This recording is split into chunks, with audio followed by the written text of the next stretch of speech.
Hi friends, அனைவருக்கும் வணக்கம். Friends, நான் உங்கள் குமார் பேசுகிறேங்க. இன்றைக்கி நம்ம என்ன பார்க்க போகிறோம்னா 9ஆம் வகுப்பு தமிழ் புத்தகம் இயல் 1 பகுதியிலிருந்து லைன் பை லைன் கொஷின் பார்க்க போகிறேங்க. நான் கொண்டு வந்திருக்கிறது 2025 வந்த புத்தகம். இதுதான் கடைசி பதிப்பு. இதுக்கு பின்னாடி அப்டேட் பண்ணலைங்க.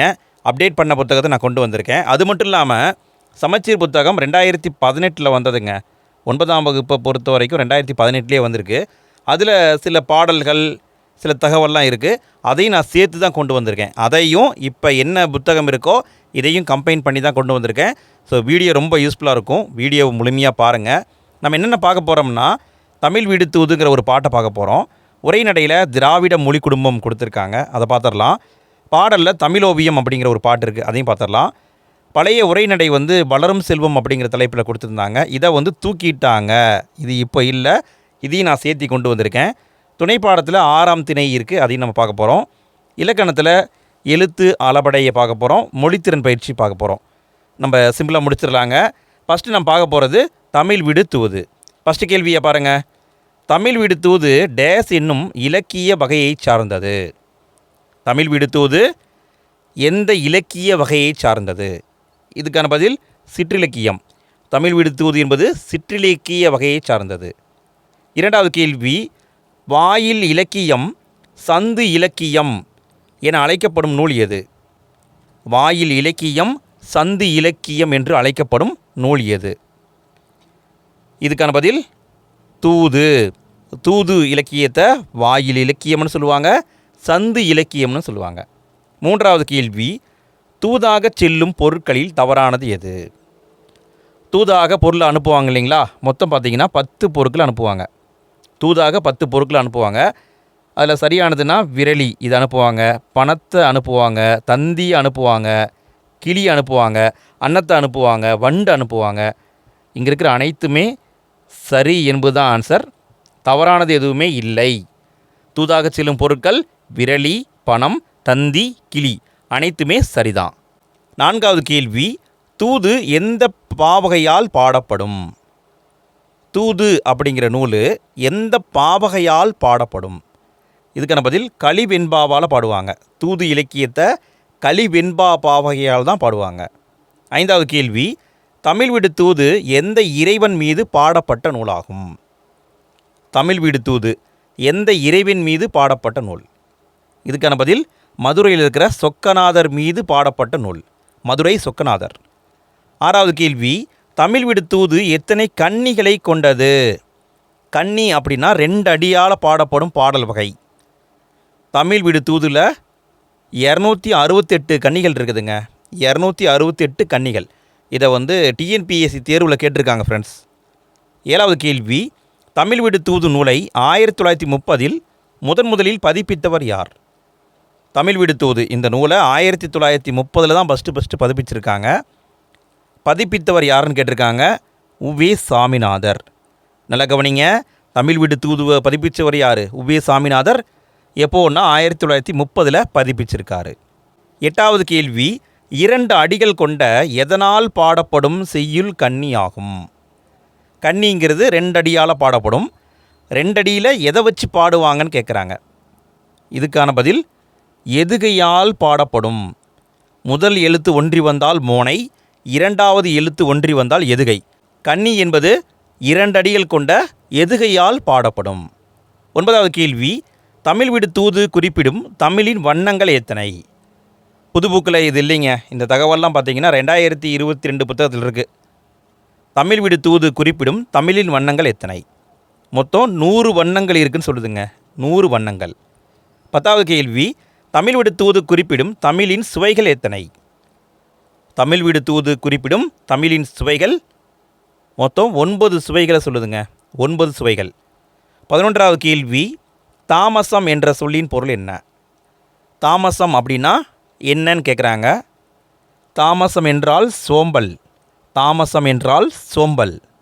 12வது கேள்வி, தூதாக செல்பவர்களிடம் தம்முடைய கருத்திற்கு உடன்பட்டமைக்கு அறிகுறியாக எதை வாங்கி வருமாறு கூறுவர்?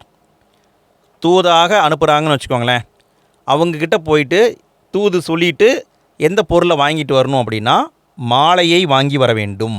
மாலையை தான் வாங்கிட்டு வரணும். 13வது கேள்வி, தமிழ் விடு தூது குறிப்பிடும் 3 இனங்களில் பொருந்தாதது. தமிழ் விடு தூது 3 இனங்கள் தமிழில் இருக்குதுன்னு குறிப்பிடுது. அது என்னன்னு பார்த்தீங்கன்னா துறை, தாளிசை, விருத்தம். இந்த 3 இனங்களும் தமிழில் இருக்குதுன்னு சொல்லுது. கன்னியெல்லாம் கிடையாது, இது வந்து தவறு. 14வது கேள்வி, இலக்கண குறிப்பை பொறுத்துக. இலக்கண குறிப்பை பொறுத்துங்க பார்க்கலாம். இதுக்கான பதில் முத்தி கனி என்பது உருவகம், தெல்லமுது என்பது பண்புத்தொகை, சிந்தாமணி என்பது ஈறுகட்ட எதிர்மறை பெயரெச்சம், தாய் தந்தை என்பது உண்மை தொகை. 15வது கேள்வி, கொள்வார் இதில் இடம்பெற்றுள்ள இடைநிலை என்ன? இடைநிலையை பொறுத்த வரைக்கும் 4 டைப் இருக்குதுங்க. இறந்த காலம், எதிர்காலம், நிகழ்காலம், எதிர்மறைன்னு இருக்குது. பொதுவாக இதில் இந்த கொள்வார் என்பது இங்கே பிரித்து பார்த்தீங்கன்னா இவ் அப்படிங்கிறது வரும். இவ் அப்படிங்கிறது வந்தால் அது எதிர்கால இடைநிலை. எதிர்கால இடைநிலை. ஃப்ரெண்ட்ஸ், நான் இங்கே ஒரு கேள்வியை கேட்குறேன், இதுக்கான பதிலை நீங்கள் கமெண்ட்டில் பதிவு பண்ணுங்கள். இறந்த கால இடைநிலையில் என்னென்ன வரும், நிகழ்காலத்துக்கு என்னென்ன வரும், எதிர்மறைக்கு என்னென்ன வரும், உங்களுக்கு தெரியுமா? தெரிஞ்சால் கமெண்ட்டில் பதிவு பண்ணுங்கள். இதெல்லாமே எக்ஸாமில் கேட்கக்கூடிய பாயிண்ட் தான். 16வது கேள்வி, செவிகள் உணவான இதில் இடம்பெற்ற வேற்றுமை என்ன? செவிகள் உணவான இதில் என்ன வேற்றுமை வந்திருக்குன்னு கேட்குறாங்க. செவிகளுக்கு அப்படின்னு வந்திருக்கணும். கூ என்பது மறைஞ்சு வந்திருக்கு. கூ என்பது 4ஆம் வேற்றுமை தொகை. தொகைனா மறைந்து வருதல்னு அர்த்தம். இங்கே 4ஆம் வேற்றுமை மறைந்து வந்திருக்கு.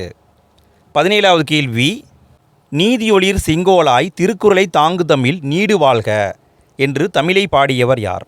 நீதியொளிர் செங்கோலாய் திருக்குறளை தாங்கு தமிழ் நீடு வாழ்க, இப்படி பாடியவர் கவியோகி சுத்தானந்த பாரதியார். அடுத்து நாம் பார்க்க போகிறது உரைநடை. திராவிட மொழி குடும்பம் அப்படிங்கிறத கொடுத்துருக்காங்க. இதிலிருந்து கேள்விகளை பார்க்கலாம். 18வது கேள்வி, தொடக்க காலத்தில் மனிதர் தமது கருத்தை பிறருக்கு தெரிவிக்க முயன்ற வழிகளில் தவறானது எது? தொடக்க காலத்தில் மனிதன் தன்னுடைய கருத்தை பிறருக்கு எப்படி தெரிவிச்சிருப்பான்? மெய்ப்பாடுகள் மூலமாக தெரிவிச்சிருப்பான். சைகைகள், குரல் ஒலிகள், ஓவியங்கள் அனைத்துமே சரி என்பது ஆன்சர். தவறானது எதுவுமே இல்லை. இவை அனைத்துமே பிறருக்கு தன்னுடைய கருத்தை தெரிவிக்க முயன்ற வழிகள். மெய்ப்பாடுகள் மூலமாகவும் சொல்லியிருக்கான், சைகை மூலமாகவும் சொல்லியிருக்கான், குரல் ஒலிகள் மூலமாக சொல்லியிருக்கான், ஓவியங்கள் மூலமாகவும் சொல்லியிருக்கான். 19வது கேள்வி, இந்தியாவில் பேசப்படும் மொழிகளின் எண்ணிக்கை எத்தனை? இந்தியாவில் பேசப்படும் மொழிகளின் எண்ணிக்கை 1300ங்க. 1300. 20வது கேள்வி, 4 இந்திய மொழி குடும்பங்களில் தவறானது எது? இந்தியாவில் இருக்கிற மொழிகளை 4 மொழி குடும்பமாக பிரிக்கிறாங்க. ஆனால் இங்கே ஏதோ ஒன்று தப்பாக நான் கொடுத்துருக்கேன், அது என்னென்னு கண்டுபிடிக்கணும். இதுக்கான பதில் இந்தோ ஆசிய மொழிகள், திராவிட மொழிகள், ஆஸ்திரோ ஆசிய மொழிகள் சரி. அரேபிய திபெத்திய மொழிகள் வராது, தப்பு. இங்கே வந்து சீன திபெத்திய மொழிகள்னு வந்திருக்கணும். அதனால் இதுதான் தவறு. 4 மொழி குடும்பம் இருக்குதுங்க. இந்தோ ஆசிய மொழிகள் இருக்குது, திராவிட மொழிகள் இருக்குது, ஆஸ்திரோ ஆசிய மொழிகள் இருக்குது, சீன திபெத்திய மொழிகள் இருக்குது. 21வது கேள்வி, இந்தியாவை மொழிகளின் காட்சி சாலை என குறிப்பிட்டவர் யார்? இந்தியாவை மொழிகளின் காட்சி சாலை என குறிப்பிட்டவர் யார்? சா அகத்தியலிங்கம். இவர் தான் சொல்லியிருப்பார், சா அகத்தியலிங்கம். 22வது கேள்வி, திராவிடம் என்ற சொல்லை முதலில் குறிப்பிட்டவர் யார்? திராவிடம் என்ற சொல்லை முதல்ல குறிப்பிட்டவர் யாருன்னு கேட்டிருக்காங்க. குமரில்லப்பட்டர் தான் ஃபஸ்ட்டு குறிப்பிட்டிருப்பார். 23வது கேள்வி, ஈராஸ் பாதிரியாரின் கருத்துப்படி திராவிடா என்ற சொல் உருவான சரியான வரிசை எது? ஈராஸ் பாதிரியார்னு ஒருத்தர் இருக்காருங்க. அவர் என்ன சொல்கிறாருன்னா, திராவிடருங்கிற வார்த்தை இருக்கு இல்லையா, அந்த வார்த்தையே தமிழ்லேருந்து தான் உருவாகியிருக்குன்னு சொல்கிறாரு. அவர் எந்த வரிசையை சொல்கிறாரு அப்படின்னா, தமிழ், இந்த தமிழா, திராவிடா, இப்படி தான் உருவாகியிருக்குன்னு சொல்கிறாரு. தமிழ், தமிழா, திராவிடா. 24வது கேள்வி, வடமொழி ஐரோப்பிய மொழியோடு தொடர்புடையது என்பதை முதலில் குறிப்பிட்டவர் யார்? ஆரம்ப காலத்தில் வடமொழி தான் இந்திய மொழிகளுக்கு தாயின்னு சொல்லிட்டு இருந்திருக்காங்க. ஆனால் ஃபஸ்ட்டு ஒருத்தர் வந்து வடமொழிங்கிறது இந்திய மொழிகளோடு தொடர்பில்லாதது, ஐரோப்பிய மொழியோடு தொடர்புடையதுன்னு சொல்லியிருக்காங்க. யார் சொன்னாங்க அப்படின்னா, வில்லியம் ஜோன்ஸ் என்பவர் தான் குறிப்பிட்டிருக்காரு. William Jones. 25வது கேள்வி, பேராசிரியர்கள் பாப், ராஸ்க், கிரீம் ஆகியோர் மொழி சார்ந்த பல ஆய்வுகளை மேற்கொண்ட ஆண்டு எது? பாப்பு, ராஸ்க்கு, கிரீம் இவங்கெல்லாம் பேராசிரியர்கள். இவங்க என்ன பண்ணியிருக்காங்கன்னா மொழி சார்ந்த பல ஆய்வுகளை மேற்கொண்டிருக்காங்க. எப்போது அப்படின்னா 1816 தான் ஆய்வு பண்ணியிருக்காங்க. 1816.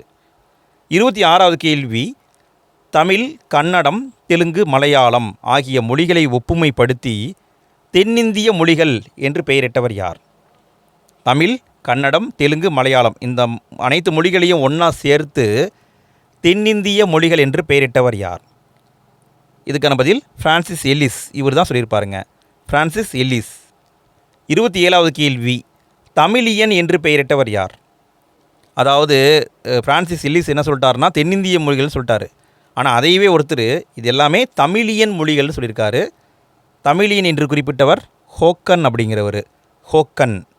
28வது கேள்வி, கால்டுவெல் எழுதிய திராவிட மொழிகளின் ஒப்பிலக்கணம் என்ற நூல் வெளியிடப்பட்ட ஆண்டு?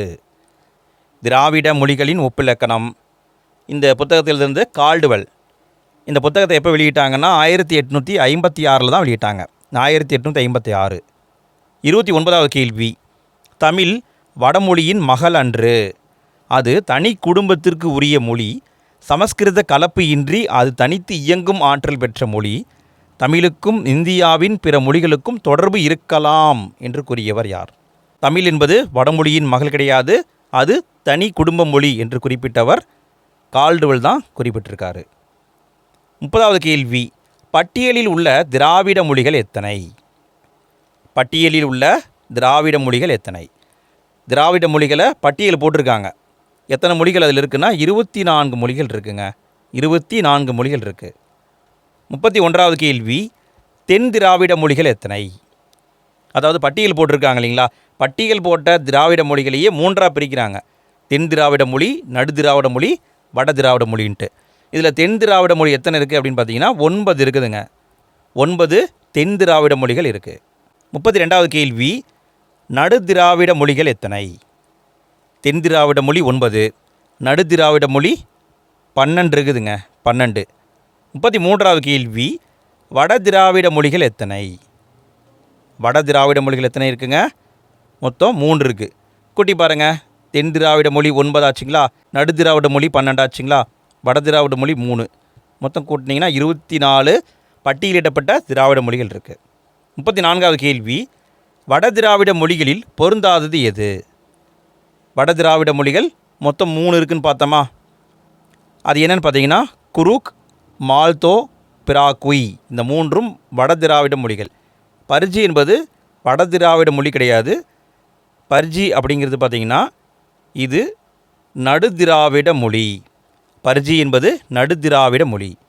35வது கேள்வி, தென் திராவிட மொழிகளில் பொருந்தாதது எது? தென் திராவிட மொழிகளில் பொருந்தாது எது? இதுக்கான பதில் தோடா அப்படிங்கிறதும், கொரகா அப்படிங்கிறதும், இருளா அப்படிங்கிறதும், படகா அப்படிங்கிறதும் இந்த அனைத்துமே தென் திராவிட மொழிகள் தான். பொருந்தாதது எதுவுமே இல்லை, அனைத்துமே சரி என்பது ஆன்சர். 36வது கேள்வி, தென் திராவிட மொழிகளில் பொருந்தாதது எது? தென் திராவிட மொழிகளில் பொருந்தாதது எது? இதுக்கான பதில் தமிழ் தென் திராவிட மொழி தான். மலையாளம் வரும், கன்னடம் வரும், தெலுங்கு வராது. ஏன் வராதுன்னா தெலுங்கு வந்து நடு திராவிட மொழி. தெலுங்கு நடு திராவிட மொழி. 37வது கேள்வி, நடு திராவிட மொழிகளில் பொருந்தியது எது? நடு திராவிட மொழிகளில் பொருந்தியது எது? இதுக்கான பதில் கதபா, பெங்கோ, மண்டா, கோண்டி அனைத்துமே நடு திராவிட மொழிகள் தான். அனைத்துமே சரி என்பது ஆன்சர். 38வது கேள்வி, அண்மையில் கண்டறியப்பட்ட 4 திராவிட மொழிகளில் சரியானது எது? அதாவது பட்டியலிட்டது 24ன்னு பார்த்தோமா, அண்மையில் கண்டுபிடிச்சிருக்காங்க. அண்மைனா இப்போ கிடையாது, சில ஆண்டுகளுக்கு முன்பாக கண்டுபிடிச்சிருக்காங்க. இதுக்கான பதில் எருகலா, தங்கா, சோழிகா, குறும்பா அனைத்துமே சரிங்க. இந்த 4மே தான் அண்மையில் கண்டறியப்பட்ட திராவிட மொழிகள். இதையும் சேர்த்து பட்டியலிடப்பட்ட மொழிகள் 28 அப்படின்னு சொல்கிறவங்களும் இருக்காங்க. 39வது கேள்வி, அடி சொற்களை பொறுத்துக. திராவிட மொழிகளில் இருக்கிற அடி சொற்களை பொறுத்துனுங்க. இதுக்கான பதில் 3 சுழி கண்ணு அப்படிங்கிறது மலையாளம் கன்னடத்துக்கு வரும். 2 சுழி கண்ணு அப்படிங்கிறது தெலுங்குக்கும் குடகுக்கும் வரும். கண் அப்படிங்கிறது குறுக்குக்கு வரும். கென் அப்படிங்கிறது பர்ஜிக்கு வரும். கொன் அப்படிங்கிறது தோடாவுக்கு வரும். இதான் ஆன்சர். 40வது கேள்வி, அடிச்சொற்களை பொறுத்துக. அடிச்சொற்களை பொறுத்தணும். இதுக்கான பதில் தமிழில் 3ன்னு வரும். மூடு அப்படிங்கிறது தெலுங்குக்கு வரும். மூறு அப்படிங்கிறது கன்னடத்துக்கு வரும். மூஜி அப்படிங்கிறது துளுவுக்கு வரும். 41வது கேள்வி, வடமொழியை போன்று உயிரற்ற பொருட்களுக்கும் கண்ணுக்கே புலப்படாத நுண்பொருட்களுக்கும் ஆண் பெண் என்று பாகுபாடு கொண்டுள்ள மொழி என்ன? வடமொழியில் இந்த மாதிரி இருக்குங்க. உயிரற்ற பொருள் இருக்கா, அதாவது கல் மண்ணெல்லாம் உயிரற்ற பொருட்கள், அதையுமே ஆண் பெண்ணுன்னு பிரித்து வச்சுருக்காங்க. கண்ணுக்கே புலப்படாத பொருட்களும் இருக்கும், அதையும் ஆண் பெண்ணுன்னு பிரித்து வச்சுருக்காங்க. இதுக்கான பதில் வடமொழியிலையும் இப்படியே இருக்குது, ஜெர்மன் மொழியிலையும் அப்படியே இருக்குது. வடமொழி ஜெர்மன் மொழி ரெண்டுலேயும் இதே மாதிரி தான் இருக்குது. 42வது கேள்வி, திணை பால் எண் ஆகியவற்றை காட்டும் பால் காட்டும் விகுதிகள் இல்லாத மொழி என்ன? திணை பால் எண் ஆகியவற்றை காட்டும் பால் காட்டும் விகுதியே இருக்காது. இல்லாத மொழி என்ன? இதுக்கான பதில் மலையாளம். மலையாளத்தில் தான் இப்படி இருக்குங்க. 43வது கேள்வி, சொற்களை பொறுத்துக. இங்கே இருக்கிற சொற்களை கரெக்டாக பொறுத்துங்க பார்க்கலாம். இதுக்கான பதில் கடுவன் அப்படிங்கிறது ஆண் குரங்கு, மந்தி அப்படிங்கிறது பெண் குரங்கு, களிறு அப்படின்னா ஆண் யானை, பிடி அப்படின்னா பெண் யானை. 44வது கேள்வி, பழமையான இலக்கியங்களை பொறுத்துக. திராவிட மொழிகளில் இருக்கிற பழமையான இலக்கியங்களை பொறுத்து சொல்கிறாங்க. இதுக்கான பதில் தமிழில் பழமையான இலக்கியம் சங்க இலக்கியம், கன்னடத்தில் பழமையான இலக்கியம் கவிராஜ மார்க்கம், தெலுங்கில் பழமையான இலக்கியம் பாரதம், மலையாளத்தில் பழமையான இலக்கியம் ராமசரிதம். 45வது கேள்வி, பழமையான இலக்கியங்கள் உருவான காலங்களை பொறுத்துக. பழமையான இலக்கியங்கள் உருவான காலங்களை பொறுத்துனுங்க. இதுக்கான பதில் கிமு 5ஆம் நூற்றாண்டுலேருந்து, நல்ல கவனிங்க, கிறிஸ்து பிறக்கிறதுக்கு முன்னாடியே 5ஆம் நூற்றாண்டுலேருந்து கிபி 2ஆம் நூற்றாண்டு வரை எழுதப்பட்டது சங்க இலக்கியம். கிபி 9ஆம் நூற்றாண்டில், கிபியில் தான் ஆரம்பிச்சிருக்கு, கிபி 9ஆம் நூற்றாண்டில் எழுதப்பட்டது கவிராஜ மார்க்கம். கிபி 11ஆம் நூற்றாண்டில் எழுதப்பட்டது பாரதம்.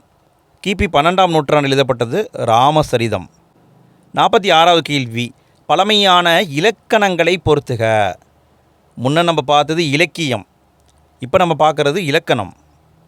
இதுக்கான பதில் தமிழில் பழமையான இலக்கணம் தொல்காப்பியம், கன்னடத்தில் பழமையான இலக்கணம் கவிராஜ மார்க்கம், தெலுங்கில் பழமையான இலக்கணம் ஆந்திர பாசா பூசணம், மலையாளத்தில் பழமையான இலக்கணம் லீலா திலகம். 47வது கேள்வி, பழமையான இலக்கணங்களை பொறுத்துக. பழமையான இலக்கணங்கள் உருவான ஆண்டுகளை பொருத்தணும். இதுக்கான பதில் கிறிஸ்து பிறக்கிறதுக்கு முன்னாடியே கிமு 3இல் எழுதப்பட்டது தொல்காப்பியம், கிபி 9ஆம் நூற்றாண்டில் எழுதப்பட்டது கவிராஜ மார்க்கம், கிபி 12ஆம் நூற்றாண்டில் எழுதப்பட்டது ஆந்திரா பாசா பூசணம், கிபி 15ஆம் நூற்றாண்டில் எழுதப்பட்டது லீலா திலகம். 48வது கேள்வி, சாகித்ய அகாதமி விருது பெற்ற தமிழ் இலக்கிய வரலாறு என்ற நூலை எழுதியவர் யார்? தமிழ் இலக்கிய வரலாறு, இந்த நூலுக்கு சாகித்ய அகாதமி விருது கொடுத்தாங்க. இந்த நூலை எழுதியவர் யார்? மு வரதராசனார் தான் எழுதியிருப்பாங்க, மு வரதராசனார். 49வது கேள்வி, இந்திய இலக்கண கொள்கைகளின் பின்னணியில் தமிழ் இலக்கணம் என்ற நூலை எழுதியவர் யார்? இந்திய இலக்கண கொள்கைகளின் பின்னணியில் தமிழ் இலக்கணம் என்ற நூலை எழுதியவர் சேவை சண்முகம் தான் எழுதியிருக்காங்க. 50வது கேள்வி, திராவிட சொல் ஒற்றுமைகளை பொறுத்துக. முன்னாடி நம்ம பார்த்தோம் இல்லைங்களா, அதே மாதிரி தான் இங்கேயும் வந்திருக்கு. தமிழில் மரம் அப்படின்னு தான் சொல்லுவோம். தமிழ் மானு அப்படிங்கிறது தெலுங்கில் தான் மானுன்னு சொல்லுவாங்க, மரத்தை மானுன்னு சொல்லுவாங்க. துளுவில் மரத்தை மரன்னு சொல்லுவாங்க. மலையாளம் கன்னடம் இதுலேயும் பார்த்தீங்கன்னா இதுலேயும் மரம் அப்படின்னு தான் வரும்.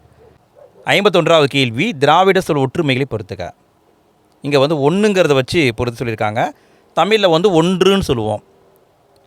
மற்றது பார்த்திங்கன்னா ஒஞ்சி, ஒஞ்சி அப்படிங்கிறது பார்த்திங்கன்னா துளு மொழியில் ஒஞ்சின்னு சொல்லுவாங்க. ஒன்று அப்படிங்கிறத ஒஞ்சின்னு சொல்லுவாங்க. 3.1 அப்படிங்கிறது மலையாளத்தில் தான் சொல்லுவாங்க. ஒக்கடி அப்படிங்கிறது தெலுங்குக்கு வரும். ஒந்து அப்படிங்கிறது கன்னடத்துக்கு வரும். 52வது கேள்வி, திராவிட சொல் ஒற்றுமைகளை பொறுத்துக. இங்கே என்ன பண்ணியிருக்காங்கன்னா 100 வச்சு கொடுத்துருக்காங்க. தமிழில் நம்ம 100ன்னு சொல்லுவோம். அதே மாதிரி 100 அப்படிங்கிறது பார்த்திங்கன்னா மலையாளத்துலேயும் 100 தான். இந்த 100 அப்படிங்கிறது தெலுங்குக்கு வரும். அதே 100 வந்து கன்னடத்துக்கு வரும். கன்னடம் தெலுங்கில் வந்து 100க்கு ஒரே மாதிரி வருது. 100 அப்படிங்கிறது துளுவுக்கு வரும். 53வது கேள்வி, திராவிட சொல் ஒற்றுமைகளை பொறுத்துக. இங்கே வந்து நீ நம்ம சொல்கிறோம் இல்லைங்களா, நீயை வச்சு கேட்டிருக்காங்க. இதுக்கான பதில் மலையாளத்துலேயும் நீ அப்படி தான் சொல்லுவோம். நீவு அப்படிங்கிறது தெலுங்குக்கு வரும். தெலுங்கில் தான் நீவுன்னு சொல்லுவோம். நீன் அப்படிங்கிறது கன்னடத்துக்கு வரும். கன்னடத்துக்கு நீன்னு சொல்லுவோம். துருவில் ஈன்னு சொல்லுவாங்க. துருவில் ஈன்னு சொன்னாங்கன்னா நீன்னு அர்த்தம். 54வது கேள்வி, திராவிட சொல் ஒற்றுமைகளை பொறுத்துக்க. இங்கே நம்ம 2ன்னு பயன்படுத்துகிறோம் இல்லைங்களா, அதை வச்சு இங்கே சொல்லியிருக்காங்க. தமிழில் 2ன்னு சொல்லுவோம். மலையாளத்தில் ஈரெண்டு அப்படிம்பாங்க. தெலுங்குலேயும் ஈரெண்டுன்னு தான் சொல்லுவாங்க. அதாவது தெலுங்கு மலையாளத்தில் ஈரெண்டுன்னு வரும். கன்னடத்தில் எரடு அப்படின்னு வரும். துளுவில் வந்து ரட்டு அப்படின்னு வரும். 55வது கேள்வி, திராவிட சொல் ஒற்றுமைகளை பொறுத்துக. திராவிட சொல் ஒற்றுமைகளை பொறுத்துக. நம்ம 4ன்னு சொல்கிறோம் இல்லைங்களா, அதை வச்சு இங்கே கொடுத்துருக்காங்க.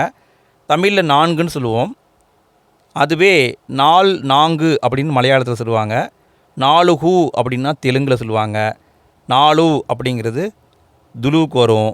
இந்த 4 அப்படிங்கிறது கன்னடத்துக்கு வரும். 56வது கேள்வி, திராவிட சொல் ஒற்றுமைகளை பொறுத்துக. இங்கே வந்து 5ங்கிறத வச்சு கேட்டிருக்காங்க. தமிழில் 5ன்னு சொல்லுவோம். 5 அப்படிங்கிறது மலையாளத்துக்கு வரும். 5 அப்படிங்கிறது தெலுங்குக்கு வரும். இந்த 5 அப்படிங்கிறது கன்னடத்துக்கு வரும்.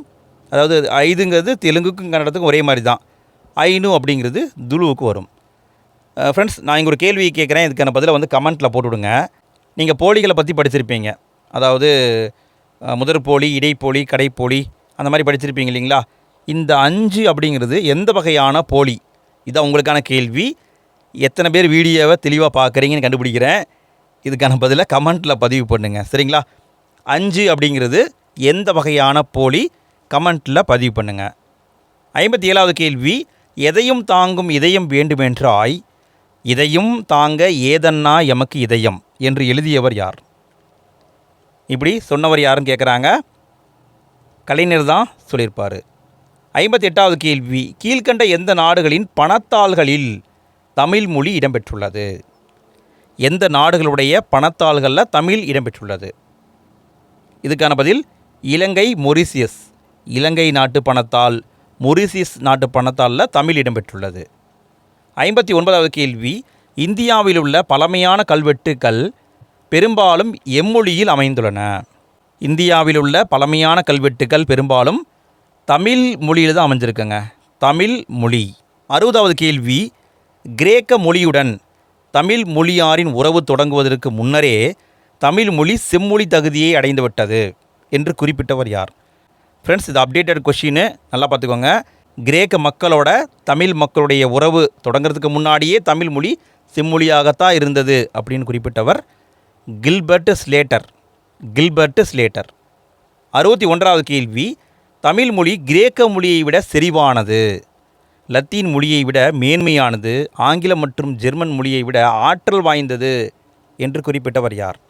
தமிழ் மொழி கிரேக்க மொழியை விட செறிவானது, லத்தீன் மொழியை விட மேன்மையானது, ஆங்கிலம் மற்றும் ஜெர்மன் மொழியை விட ஆற்றல் வாய்ந்தது என்று குறிப்பிட்டவர் டாக்டர் வின்ஸ்லோ. Doctor Winslow. 62வது கேள்வி, செம்மொழி தமிழின் சங்க பாடல்கள் கிரேக்க மொழியின் நுட்பமான கவிதை தொகுதிகளுக்கு அரைக்கோளாக விளங்குகின்றன என்று குறிப்பிட்டவர் யார்? அதாவது சங்க பாடல்கள் கிரேக்க மொழியுடைய கவிதைகளுக்கு சவால் விடுதான், அந்த அளவுக்கு இருக்குது என்று புகழ்ந்தவர் யார்? இதுக்கான பதில் பியரி மெய்லி அப்படிங்கிறத சொல்லியிருக்காரு. பியரி மெய்லி. அடுத்து நான் பார்க்க போகிறது தமிழ் ஓவியம் அப்படிங்கிற ஒரு பாட்டு. அதிலிருந்து கேள்விகளை பார்க்கலாம். 63வது கேள்வி, மானிட மேன்மையை சாதித்திட குரல் மட்டுமே போதும் ஓதி நட என்று பாடியவர் யார்? திருக்குறளை இப்படி புகழ்ந்தவர் யாருன்னு கூட கேட்கலாம். மானிட மேன்மையை சாதித்திட குரல் மட்டுமே போதுமே ஓதி நட என்று பாடியவர் ஈரோடு தமிழ் அன்பன். 64வது கேள்வி, வணக்கம் வள்ளுவ என்னும் நூலுக்கு சாகித்ய அகாதமி விருது பெற்றவர் யார்? வணக்கம் வள்ளுவ என்ற நூலுக்கு சாகித்ய அகாதமி விருது பெற்றவர் ஈரோடு தமிழன்பன். 65வது கேள்வி, வணக்கம் வள்ளுவ என்ற நூலுக்கு சாகித்ய அகாதமி விருது வழங்கப்பட்ட ஆண்டு? ஈரோடு தமிழன்பன் எழுதினார். எப்போ விருது கொடுத்தாங்க அந்த நூலுக்கு? இதுக்கான பதில் 2004 தான் சாகித்ய அகாதமி விருது கொடுத்தாங்க. 66வது கேள்வி, ஹைக்கூ, சென்ட்ரியோ, லிமரைக்கூ போன்ற புது புது வடிவங்களில் கவிதைகளை இயற்றியவர் யார்? ஹைக்கூ வடிவம், சென்ட்ரியோ வடிவம், லிமரைக்கூ வடிவம், இப்படி புது புது வடிவங்களில் கவிதைகளை இயற்றியவர் ஈரோடு தமிழன்பன். 67வது கேள்வி, ஒரு பூவின் வளர்ச்சியையும் ஒரு குழந்தையின் புன்னகையையும் புரிந்து கொள்ள அகராதிகள் தேவைப்படுவது இல்லை, பாடலும் அப்படித்தான் என்று கூறியவர் யார்? ஒரு பூவுடைய வளர்ச்சியையும் ஒரு குழந்தையுடைய புன்னகையையும் புரிந்து கொள்ள அகராதி நமக்கு தேவை கிடையாது, பாட்டும் அதே மாதிரி தான் என்று குறிப்பிட்டவர் ஈரோடு தமிழன்பன். 68வது கேள்வி, தமிழோவியம் என்ற நூலை எழுதியவர் யார்? தமிழோவியம் என்ற நூலை எழுதியவர் யார்? ஈரோடு தமிழன்பன் தான் எழுதியிருக்காங்க. 69வது கேள்வி, இனிமையும் நீர்மையும் தமிழெனல் ஆகும் என்று கூறும் நூல் என்ன? இனிமையும் நீர்மையும் தமிழெனல் ஆகும் என்று கூறும் நூல் என்ன? பிங்கள நிகண்டு. பிங்கள நிகண்டு அப்படிங்கிற நூலில் தான் இப்படி சொல்லியிருக்காங்க. 70வது கேள்வி, யாமறிந்த மொழிகளிலே தமிழ் மொழி போல் இனிதாவது எங்கும் காணோம் என்று பாடியவர் யார்? யாமறிந்த மொழிகளிலே தமிழ் மொழி போல் இனிதாவது எங்கும் காணோம் என்று பாடியவர் பாரதியார் தான் பாடியிருக்காங்க, பாரதியார். 71வது கேள்வி, தமிழை ஆட்சி மொழியாக கொண்ட நாடுகள் யாவை? தமிழை ஆட்சி மொழியாக கொண்ட நாடுகள் யாவை? சிங்கப்பூர்லேயும் இலங்கையிலையும் தமிழ் ஆட்சி மொழியாக இருக்குது. 72வது கேள்வி, உலக தாய்மொழி நாள் என்று கொண்டாடப்படுகிறது? உலக தாய்மொழி நாள் என்று கொண்டாடப்படுகிறது பிப்ரவரி 21ங்க. பிப்ரவரி 21 உலக தாய்மொழி தினம். 73வது கேள்வி, இலக்கண குறிப்பை பொறுத்துக. இலக்கண குறிப்பை பொறுத்துனுங்க. இதுக்கான பதில், விட்டு விட்டு என்பது அடுக்குத்தொடர், ஏந்தி என்பது வினையெச்சம், காலமும் என்பது முற்றுமை, கருமேகம் என்பது பண்புத்தொகை. 74வது கேள்வி, வளர்ப்பாய் இதில் இடம்பெற்றுள்ள இடைநிலை என்ன? வளர்ப்பாய் இதில் வந்திருக்கிற இடைநிலை என்னங்க? வெளிப்படையாகவே இப்போ வந்திருக்கு. இப்பு இவ்வு வந்தாவே அதை எதிர்கால இடைநிலை தான் சொல்லணும். எதிர்கால இடைநிலை தான் வந்திருக்கு. அடுத்து நாம் பார்க்க போகிறது விரிவானம். வளரும் செல்வம் அப்படிங்கிற தலைப்பில் கட்டுரை கொடுத்துருக்காங்க. இப்போ இல்லைங்க, முன்னாடி இருந்துச்சு, இதை தூக்கிட்டாங்க. இருந்தாலும் இதிலிருந்தும் கேள்விகள் வருங்கிறதுனால நான் சேர்த்து கொண்டு வந்திருக்கேன். கேள்விகளை பார்க்கலாம். 75வது கேள்வி, உலகின் தொன்மையான மொழியாகவும் செவ்வியல் மொழியாகவும் திகழ்வது எது? உலகத்தின் தொன்மையான மொழியாகவும் செவ்வியல் மொழியாகவும் திகழ்வது கிரேக்க மொழி. 76வது கேள்வி, கிரேக்கத்தில் வெண்பா வடிவ பாடல்கள் டேஸ் என அழைக்கப்படுகின்றன? கிரேக்கத்தில் வெண்பா வடிவ பாடல்கள் சாப்போ என்று அழைக்கப்படுகிறது. வெண்பா டைப்பில் பாட்டு எழுதுனாங்கன்னா அதுக்கு பேர் சாப்போ. 77வது கேள்வி, கிரேக்கத்தில் துன்பச்சுவையுடைய பாடல்கள் டேஸ் என அழைக்கப்படுகின்றன? கிரேக்கத்தில் துன்பச்சுவையுடைய பாடல்களாக இருந்தால் அதை இலிக்கியான்னு சொல்லுவாங்க, இலிக்கியா. 78வது கேள்வி, கிரேக்கத்துடைய தொன்மையான இலக்கியமான இலியாத் காப்பியம் எந்த நூற்றாண்டை சார்ந்தது? கிரேக்கத்தில் எழுதப்பட்ட மிக தொன்மையான இலக்கியம்னா இலியாத்துங்கிற காப்பியம். இந்த காப்பியம் கிறிஸ்து பிறக்கிறதுக்கு முன்னாடியே 8ஆம் நூற்றாண்டை சார்ந்தது. நல்லா கவனிங்க, கிமு 8ஆம் நூற்றாண்டிலேயே இலியாத்துங்கிற காப்பியத்தை எழுதியிருக்காங்க. 79வது கேள்வி, சங்க காலத்தில் தமிழர்கள் முன்னேறியிருந்த துறைகள் என்னென்ன? சங்க காலத்தில் தமிழர்கள் முன்னேறியிருந்த துறைகள் கடல் துறையிலையும் கவிதை துறையிலையும் முன்னேறியிருந்தாங்க. கடல் துறை, கவிதை துறை. 80வது கேள்வி, கிரேக்க மொழியில் இடம்பெற்ற கடல் சார்ந்த தமிழ் சொற்களில் தவறானது எது? கிரேக்க மொழியில் இடம்பெற்றிருக்கிற கடல் சார்ந்த தமிழ் சொற்களில் தவறானது எது? தவறானது எரித்திரைங்கிறத எரித்திரான்னு குறிப்பிட்டிருக்காங்க. சரி. தமிழில் கலன் இருக்குது, அவங்க கலையு கோய்ங்கிறத சொல்கிறாங்க, கரெக்டு. தமிழில் நீருங்கிறத நீர் யோசுன்னு குறிப்பிட்றாங்க, இதுவும் கரெக்டு. தமிழில் நாவாயின்னு சொல்கிறோம், அவங்க நாயு அப்படின்னு சொல்கிறாங்க, கரெக்டு. தமிழில் தோணின்னு சொல்கிறோம், அவங்க தோணிஸ்ன்னு சொல்கிறாங்க, கரெக்டு. இங்கே அனைத்துமே சரிதான், தவறானது எதுவுமே இல்லை. சொற்களில் அனைத்துமே சரிதான். நம்ம எரித்திரைன்னு சொல்கிறோம், எரித்திரான்னு சொல்கிறாங்க. கலன் அப்படிங்கிறத கலையக்கோயின்னு சொல்கிறாங்க. நீர் அப்படிங்கிறத நீரியோஸ்ன்னு சொல்கிறாங்க. நாவாய் என்பதை நாயுன்னு சொல்கிறாங்க. தோணிங்கிறத தோணிஸ்ன்னு சொல்கிறாங்க. அனைத்துமே சரியாக தான் இருக்குது. 81வது கேள்வி, தமிழ் எண்ணு பெயர்களை பொறுத்துக. தமிழில் எண்ணு பெயர்கள் இருக்கும் இல்லைங்களா, அதை வந்து பொறுத்து சொல்லியிருக்காங்க. முந்திரி அப்படின்னா 360 ஒரு பங்கு தான் முந்திரி. காணி அப்படிங்கிறது 80 ஒரு பங்கு. ஒரு மா அப்படிங்கிறது 20 ஒரு பங்கு. மாக்காணி இதை வீசம்னு சொல்லுவாங்க, 16 ஒரு பங்கு. 360 ஒரு பங்கு தான் முந்திரி, 80 ஒரு பங்கு காணி, 20 ஒரு பங்கு ஒரு மா, 16 ஒரு பங்கு மாக்காணி. 82வது கேள்வி கலைச்சொற்களை பொறுத்துக்க. ரொம்ப சிம்பிளாக தான் இருக்குங்க. சாஃப்ட்வேர் அப்படின்னா மென்பொருள், ப்ரௌசர் என்றால் உளவி, கிராப் அப்படின்னா செதுக்கி, ஹார்ட்வேர்னா வன்பொருள். 83வது கேள்வி கலைச்சொற்களை பொறுத்துக. கலைச்சொற்களை பொறுத்துனுங்க. இதுக்கான பதில் லேப்டாப் அப்படின்னா மடிக்கணனி, ஃபோல்டர் என்றால் உரை, சைபர் ஸ்பேஸ்னா இணையவெளி, கர்சர்னா ஏவி. 84வது கேள்வி தமிழ் எண்ணை கண்டுபிடி. 10ன்னு போட்டிருக்காங்க.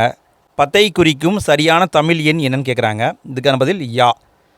10க்கு வந்து கா போட்டு 0வும் போடுவாங்க. கா போட்டு 0 போட்டாலும் 10 தான், யா அப்படின்னு போட்டாலும் 10 தான். அடுத்து நான் பார்க்க போகிறது விரிவானம், புதிய விரிவானம். இப்போ புதுசாக சேர்த்துருக்காங்க, 6ஆம் திணை அப்படிங்கிற விரிவானம் இருக்குது. இதிலிருந்து கேள்விகளை பார்க்கலாம். 85வது கேள்வி 6ஆம் திணை என்ற கட்டுரையை எழுதியவர் யார்? 6ஆம் திணை என்ற கட்டுரையை எழுதியவர் யார்? ஆ முத்துலிங்கம். இவர் தான் எழுதியிருக்காரு. 86வது கேள்வி ஆ முத்துலிங்கம் இலங்கையில் உள்ள டேஸ் என்ற கிராமத்தில் பிறந்தவர். ஆ முத்துலிங்கம் இலங்கையில் இருக்கிற கொக்குவில் என்ற கிராமத்தில் பிறந்திருக்காரு. கொக்குவில் என்ற கிராமம். 87வது கேள்வி ஆ முத்துலிங்கம் எழுதிய டேஸ் என்ற சிறுகதை தொகுப்புக்காக 1996 தமிழ்நாடு அரசின் முதல் பரிசு கிடைத்தது. ஆ முத்துலிங்கம் எழுதிய எந்த சிறுகதை தொகுப்புக்காக 1996 தமிழ்நாடு அரசுடைய முதல் பரிசு கிடைச்சிருக்கு? இதுக்கான பதில் வம்ச விருத்தி அப்படிங்கிற ஒரு நூலுங்க. வம்ச விருத்தி இந்த சிறுகதை தொகுப்புக்காக தான் தமிழ்நாடு அரசு முதல் பரிசை கொடுத்தாங்க. 88வது கேள்வி ஆ முத்துலிங்கம் எழுதிய டேஸ் என்ற சிறுகதை தொகுப்புக்காக 1999 இலங்கை அரசின் சாகித்திய பரிசு கிடைத்தது. இலங்கை கவர்மெண்ட்டும் சாகித்திய விருது கொடுத்துருக்காங்க. எதுக்காக அப்படின்னா வடக்கு வீதிக்காக கொடுத்தாங்க. இலங்கை கவர்மெண்ட் கொடுத்தது வடக்கு வீதிக்கு, தமிழ்நாடு அரசு கொடுத்தது வம்ச விருத்திக்கு. நல்லா பார்த்து வச்சுக்கோங்க ஃப்ரெண்ட்ஸ். 89வது கேள்வி ராபின்சன் குரூசோ என்ற புத்தகத்தை எழுதியவர் யார்? இந்த முத்துலிங்கம் இருக்கார் பார்த்தீங்களா, இவர் வந்து அகதியாக போவார். அப்போ கூடவே இந்த புத்தகத்தை வச்சுருப்பார். ராபின்சன் குரூசோ என்ற புத்தகத்தை கூடவே எடுத்துகிட்டு போயிட்டே இருப்பார். இந்த புத்தகத்தை எழுதியவர் யாருன்னு கேட்குறாங்க. டேனியல் டிப்போ அப்படிங்கிறது தான் எழுதியிருப்பார். Daniel depot. 90வது கேள்வி வெஞ்சின வேந்தன் பகை அலை கலங்கி வாழ்வோர் போகிய பேர் ஊர் பால் என்று பாடியவர் யார்? வெஞ்சின வேந்தன் பகை அலை கலங்கி வாழ்வோர் போகிய பேர் ஊர் பால் என்று பாடியவர் தனிமகனார். தனிமகனார் தான் பாடியிருக்காங்க. 91வது கேள்வி வெஞ்சின வேந்தன் பகை அலை கலங்கி வாழ்வோர் போகிய பேர் ஊர் பால் என்ற பாடல் உள்ள நூல் எது? இந்த பாட்டு எந்த நூலில் இருக்குதுன்னு கேட்குறாங்க. தனிமகனார் பாடியிருக்காரு. நற்றினியில் 153வது பாட்டாக இது இருக்குது. நற்றினியில் 153வது பாட்டாக இது இருக்குது. 92வது கேள்வி ஒரு இனத்தை அழிப்பதற்கு அவர்களின் நூல்களை எரித்தால் போதும், அவர்களின் அறிவு மேலும் வளர முடியாமல் நின்றுவிடும் என்று கூறும் நூல் என்ன? ஒரு இனத்தை அழிப்பதற்கு அவர்களுடைய நூல்களை எரித்தால் போதும், அவர்களுடைய அறிவு மேலும் வளர முடியாமல் நின்றுவிடும் என்று கூறும் நூல் ஃபாரன்ஹீட் 451. ஃபாரன்ஹீட் 451. 93வது கேள்வி வன்னி வீதி என்ற பெயர் சூட்டப்பட்ட புதிய சாலை உள்ள நாடு எது?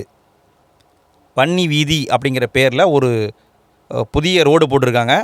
அந்த சாலை எங்கே இருக்குது அப்படின்னா கனடா நாட்டில் இருக்குங்க. கனடாவில் இருக்குது. 94வது கேள்வி தமிழர் பாரம்பரிய நாள் கனடாவில் கொண்டாடப்படும் நாள். ஒவ்வொரு வருஷமும் கனடாவில் தமிழர் பாரம்பரிய நாள் அப்படிங்கிறத கொண்டாடுறாங்க. எப்போ கொண்டாடுறாங்கன்னு கேட்குறாங்க. ஜனவரி 14ஆம் தேதி கொண்டாடுறாங்க. ஜனவரி 14ஆம் தேதி தமிழர் பாரம்பரிய நாள். 95வது கேள்வி கனடாவில் தமிழர் பாரம்பரிய நாள் எப்பொழுது முதல் கொண்டாடப்பட்டு வருகிறது? ஜனவரி 14ஆம் தேதி கொண்டாடுறாங்க. எப்போ இருந்து கொண்டாடுறாங்க?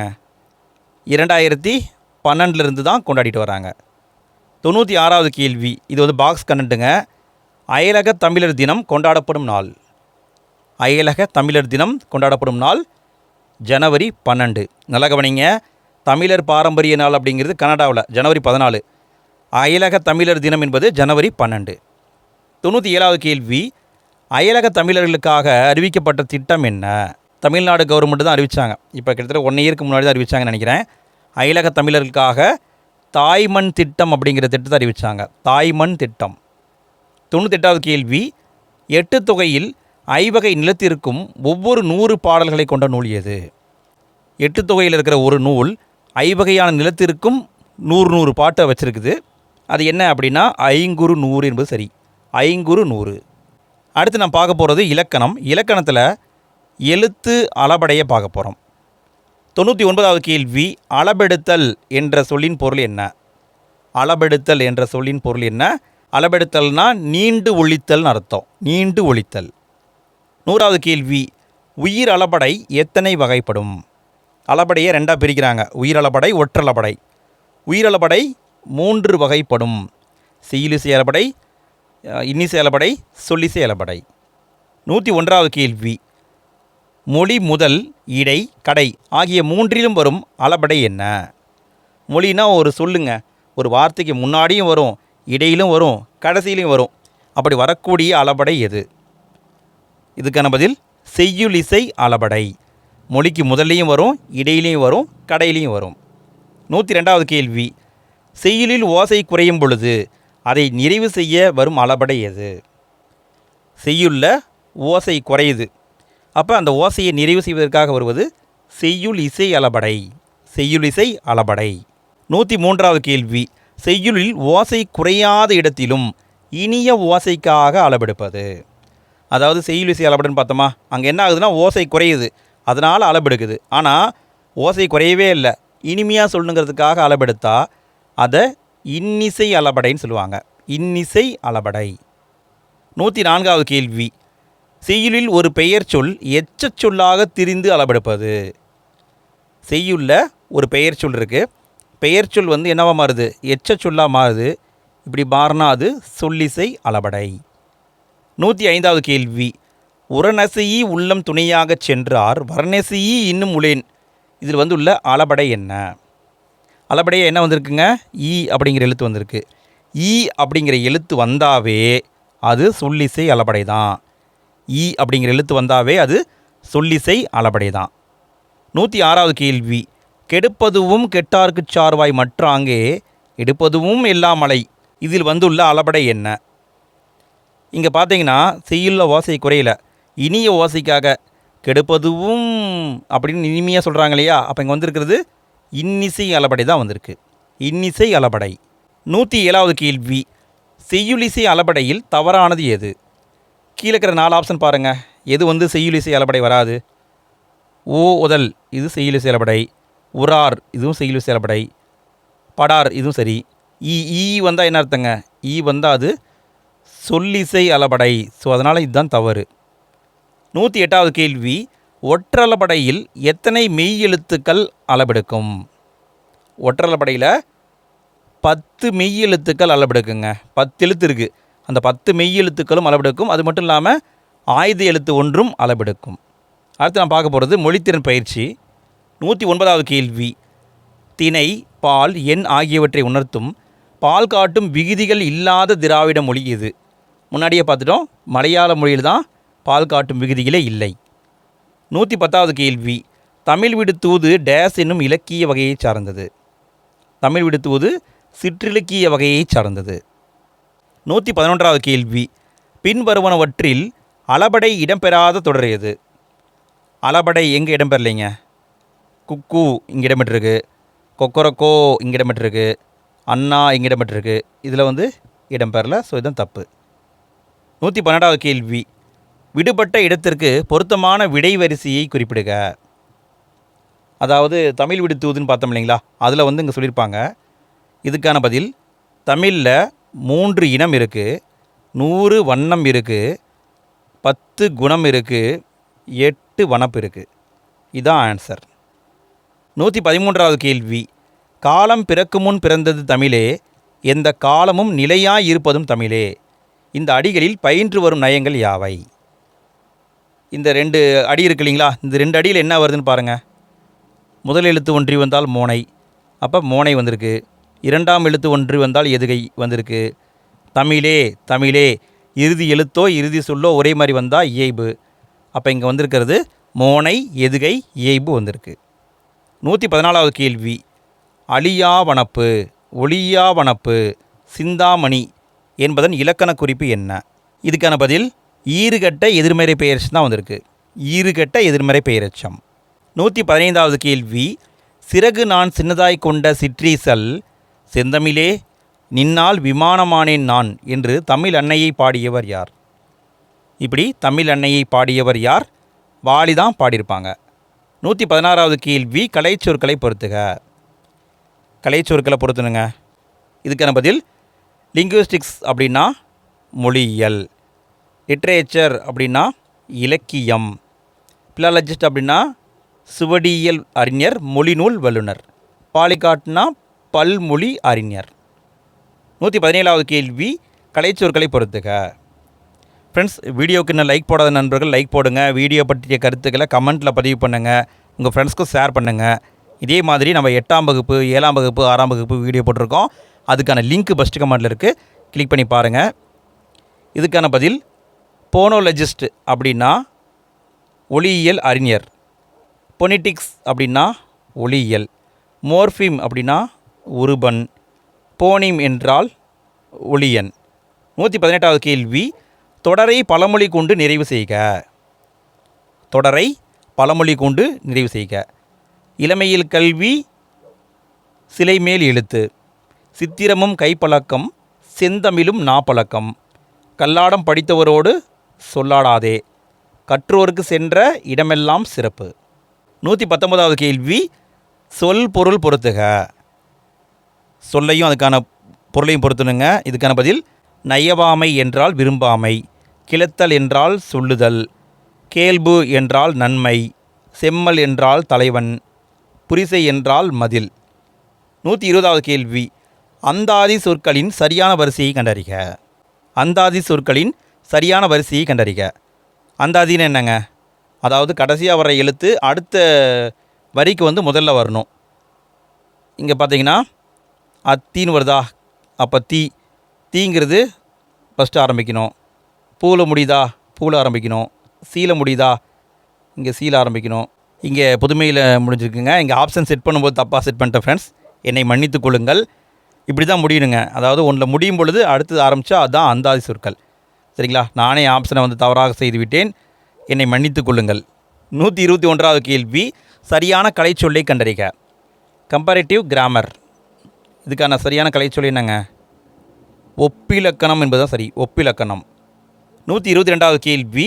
சரியான கலைச்சொல்லை கண்டறிக. லெக்சிகன். லெக்சிகன் அப்படின்னா என்னங்க? லெக்சிகன்னா பேரகராதி.